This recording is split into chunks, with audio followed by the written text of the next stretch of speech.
you.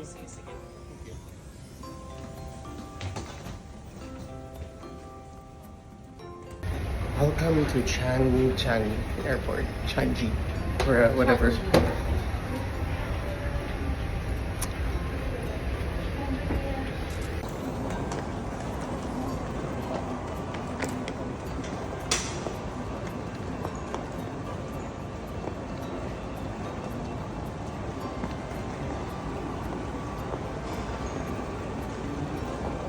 Welcome to Singapore. So di muna kami nag-check-in sa hotel namin kasi may hinihintay akong kaibigan. Reunion after 12 years. Pero, yung first order of business muna is to eat a Singaporean dish. Yung favorite ko talaga at sobrang namimiss ko. Ang Singaporean laksa. Ayan o, $6.30. So, huwag nyo lang i-times 40. Pero sobrang sarap naman. Reunion, classmate ko ng high school, reunion din.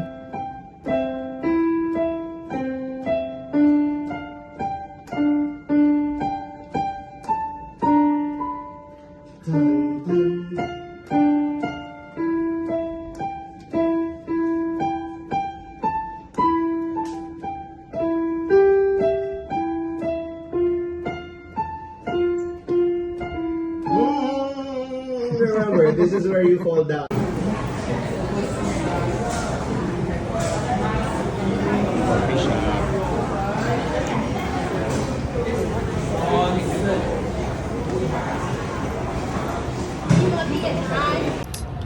Hello folks! So we're here at Welcome to Esplanade. So nasa Esplanade na kami ngayon. So tama nga yung sinasabi nila. Sobrang efficient yung transpo nila from MRT to bus. So naglalakad kami kasi pupunta kami dito sa famous lion, Merlion. Ganda, grabe. So bababa kami ngayon.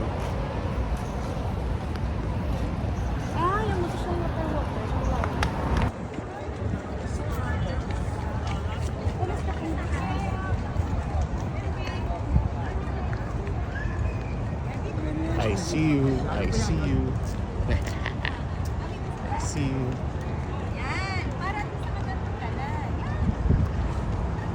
Kung first time nyo dito sa Singapore, for me, kailangan nyo pumunta dito sa Merlion na to at magpa-picture. Nakakatuwa, kailangan mong ngumanga, nganga. Ayan. Nganga, kailangan sumakto sa bibig. Ayan, nganga, pinagtripan ko misis ko. Nganga. Nganga pa more. Ayan. So, ayan. Maanggulo dapat. Ayan, sakto. Siyempre ako din.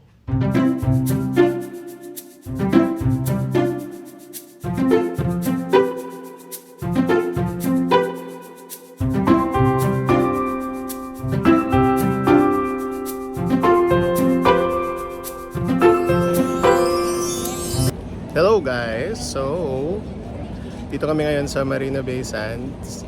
Tumatambay lang kasi medyo nakakapagod, galing biyahe. But, maganda din kasi tumambay dito paggabi kasi you'll get to see a lot of colors and lights. Kaya nito, nasa likod namin. Ayan. That's the CBD of Singapore. Yan naman, that's my wife. With all the mask and everything. Oh, ayan. Ganda, no? So we're waiting for a show. A water show, I don't know. So sabi daw free, so gusto namin ma-experience yan. Singapore. Ayan yung Helix Bridge pala. Ayan. Mahaba-habang lakaran lang din, pero sobrang worth it. Nakakatuwa yung experience namin sa Merlion. Kasi talagang kanya-kanyang mga style ng pagkuha ng tubig, yung mga nganga, ganyan. So, meron din kami mga moments sa sobrang tawang-tawa kami sa pinagkakagawa namin. Pero yun, at so far, ito, so nagre-relax lang. Hintay ng show. Tapos you'll have dinner after. So yun. So there you have it. Watch out for more. This is like day 1 of our Singapore tour. Kaya inuna namin yung city tour. Hindi kami nag-Universal at lahat kasi madaming tao at tourist. Kaya dito muna kami sa mga pa-relax lang. Right? See you! So yan yung Helix Bridge. So kailangan yung pumunta dyan kasi maganda din mag-picture taking. Tapos yan yung way papunta sa Gardens by the Bay. So pupunta kami doon kasi may light show. But before that, may nakita kaming ice cream. Sobrang sarap. Sakto lang.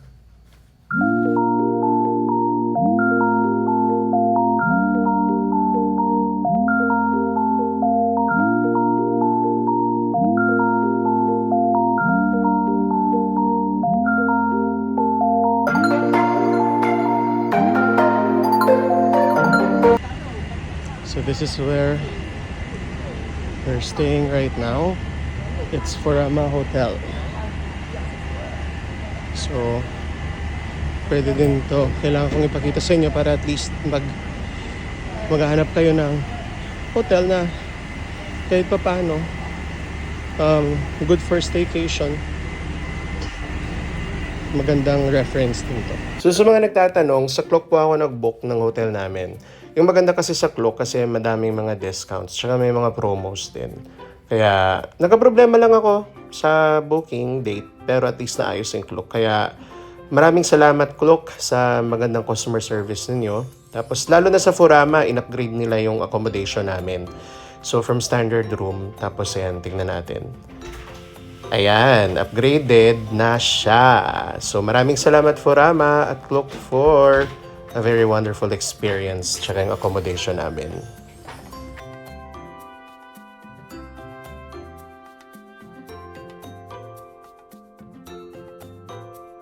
So ito na. Ito yung pinakamagandang part. Food trip sa Singapore. So nakahanap kami dito ng isang hawker malapit sa hotel. Hawker place. Ayan. So magta-try kami ng noodles nila. So, sabi nga daw nila, mas masarap kumain sa mga hawker areas. So, malapit lang sa hotel namin. Ito. So, what we're trying right now is one of their famous Singaporean noodles, thin noodles. Yeah. Tapos, I think mga $5 lang. So, let's try. Sige nga.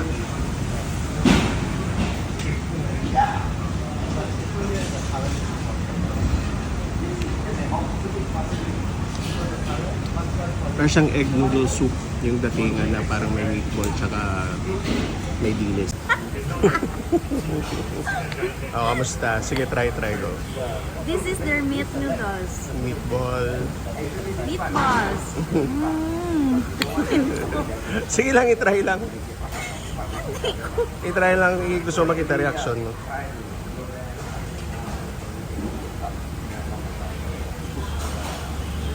That. Okay, man. Egg drop. So yun yung naging breakfast namin kasi today we're gonna go to Universal Studios. So paano makapunta doon? And yung mapa ng subway nila. So magsa-subway kami. So like I've said earlier, yung SG talaga ay sobrang efficient yung transportation nila. So yan, nagka-connected dots yan. So try nyo. Sobrang matutuwa kayo. Ayan. Ang linis pa. Ang lupit lang din kasi talaga ng train nila. At tahimik. Yun guys sinasabi ko sa inyo bawal mga marites dito kasi tahimik yung mga taong yan. Titingnan ka nila pag sobrang malakas yung boses mo. Ayun na, Universal Studios Singapore. Dream come true ni KJ.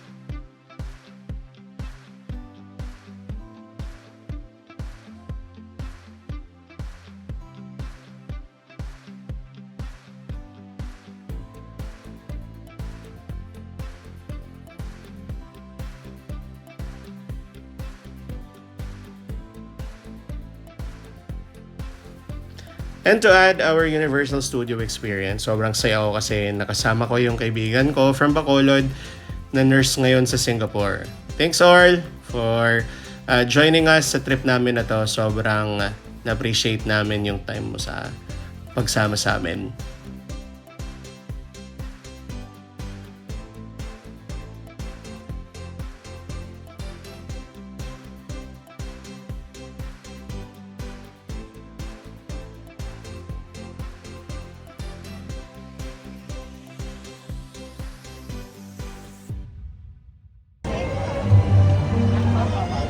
Sadya ng iban. Yes.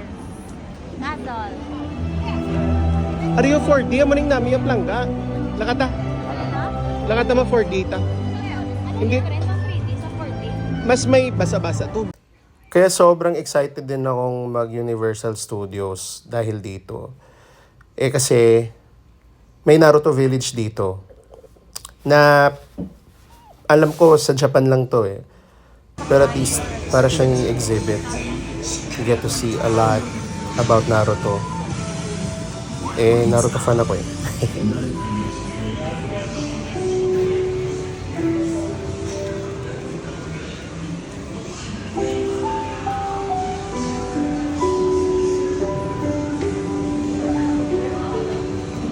Maraming salamat, Universal Studios Singapore. We really enjoyed our stay. Sobrang thankful kasi nakasama ko si KJ dito sa pagpunta sa theme park na to.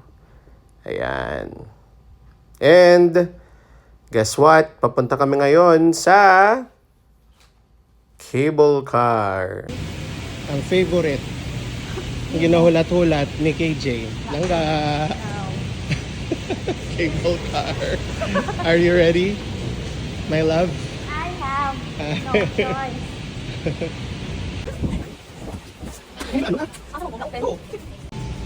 Cable car. Push to open. Ala!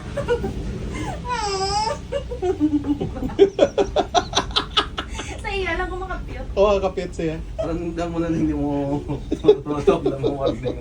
Gusto yung switch na yung isa ka Ayaw! Wait ang buhok. Kaya guys, sa pupunta dito sa Singapore kailangan yung ma-experience yung cable car. Kasi makikita niyo talaga yung overlooking ng city. Huwag kayong mag-alala, safe yung kasama ko. May fear of heights kasi siya, but she took the challenge. Kaya I was very proud of her nung time na yon. Ayan, so yan yung view ng Singapore. Yan yung ganyan. Pupunta tayo dyan, kataas. Ganyan kataas. Pero sobrang nakakatuwa yung experience talaga. Mas hindi kayo kakabahan. Mas ma-appreciate nyo yung makikita ninyo pag nag-cable car kayo. I'm gonna share to you guys kung magkano yung cable car sa next vlog natin. Pero ngayon, pa-experience muna. Si KJ takot.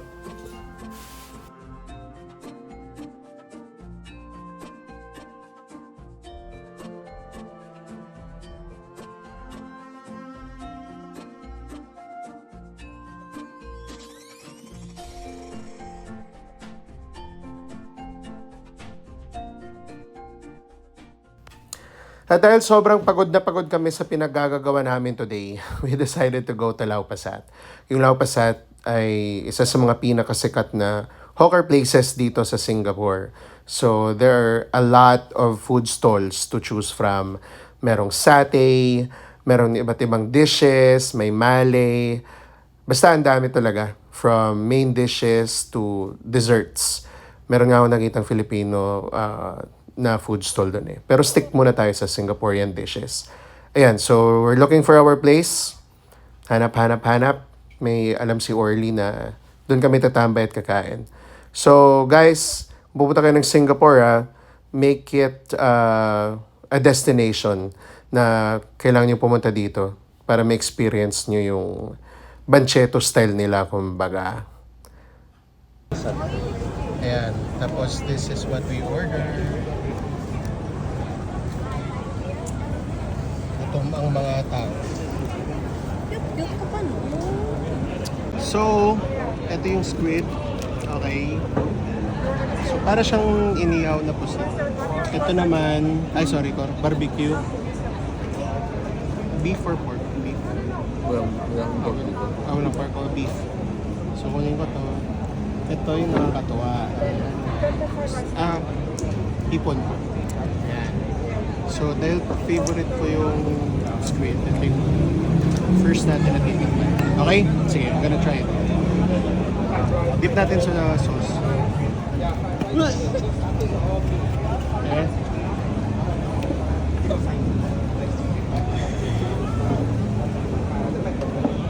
Yung sauce yung napapasarap.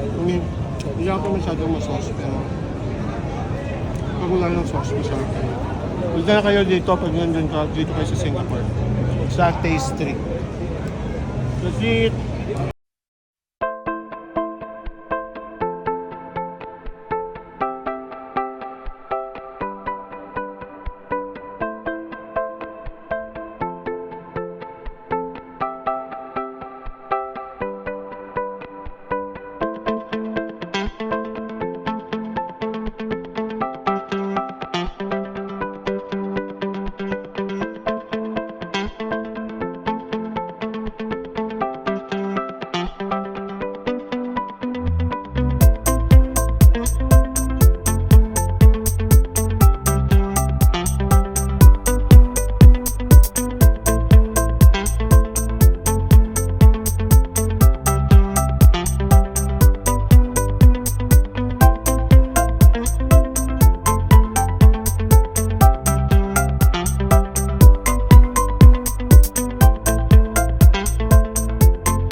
Rule number 1 pala guys, pag kumakain kayo dito sa Singapore, so always Claygo. So Claygo talaga sila dito.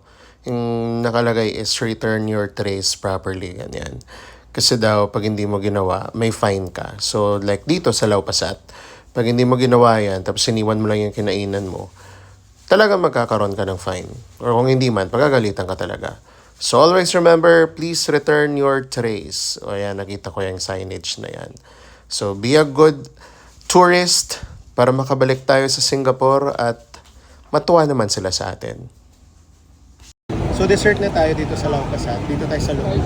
Tapos, ito na yung kinry namin. Chendol with durian. So, apparently, may mga tao din talaga na may gusto sa durian. So, ito yung version nila.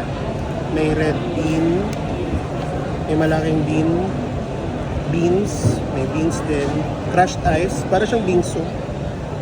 Ayan, gulaman na ata ito eh. Tapos parang may durian, hindi nyo lang nakita kasi natunaw na. May durian. Ayan, try natin, first time. Okay.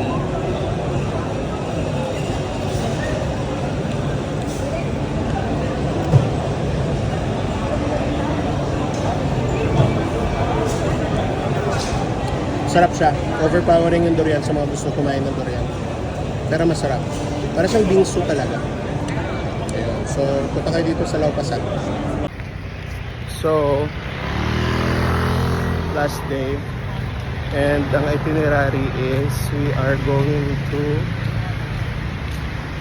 the different temples.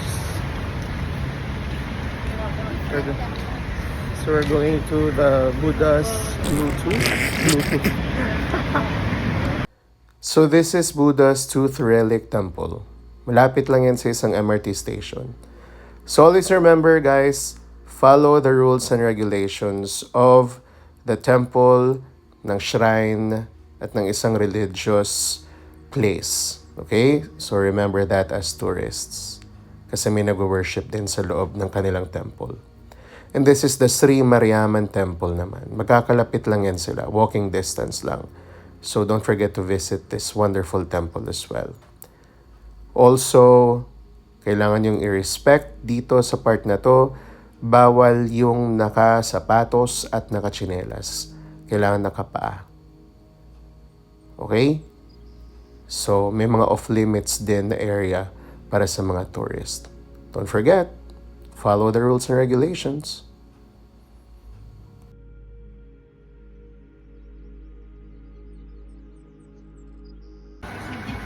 So guys, dito kami ngayon sa Mustafa Center.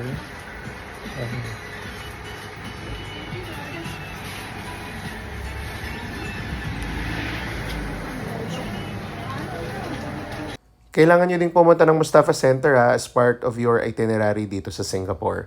Kasi pwede kayong makabili ng mga pasalubong dito na kahit papano ay affordable. Ayan, 4 times 10. So, times 40 mo yan. Affordable na din.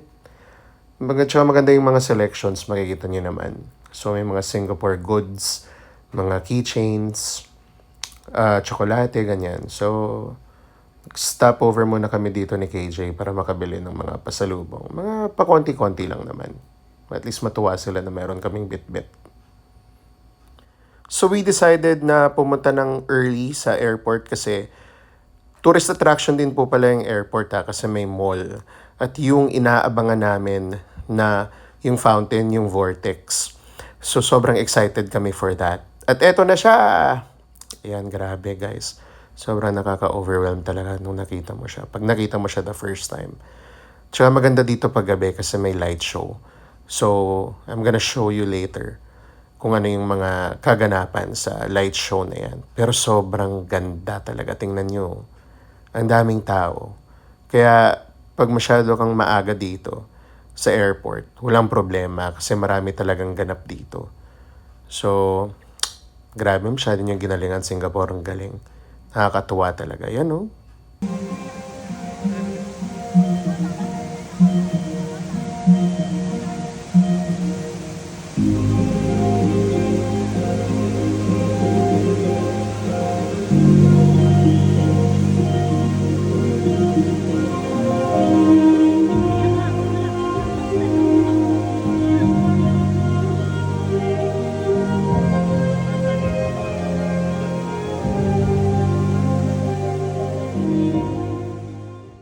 And that, ladies and gentlemen, is our Singapore travel. Maraming salamat po. Don't forget to subscribe to my YouTube channel. Thank you so much. Thank you so much, Singapore. More vlogs to come.